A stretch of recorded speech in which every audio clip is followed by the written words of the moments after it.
Finally અમે લોકોએ ભેળ બનાવી નાખી છે, મસ્ત મસ્ત ભેળ. તો બધા તમે ભેળ ખાવા ચાલો, આવશો ને બધા ભેળ ખાવા માટે? ચાલો ચાલો ચાલો, કોણ કોણ ભેળ ખાવાનું છે? તું ખાવાનો છે? ભેળ ખાવાનો છે? કેટલી ખાવાનો? હાય, તમને લોકોને હાય કરે છે.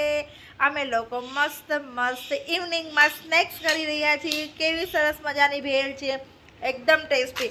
ટેસ્ટી છે કે નથી? કેટલી ટેસ્ટી છે? હાય દોસ્તો, તો અમે તમને આવી રીતે ઘરની જ વસ્તુ અમે બતાવતા રહીશું. તો તમે અમને લાઈક અને સબસ્ક્રાઈબ કરજો. Please like and subscribe to comment. Yes. બોલો. Yes Yes. ओके बाय, मिलते हैं नेक्स्ट व्लॉग में. Thank you.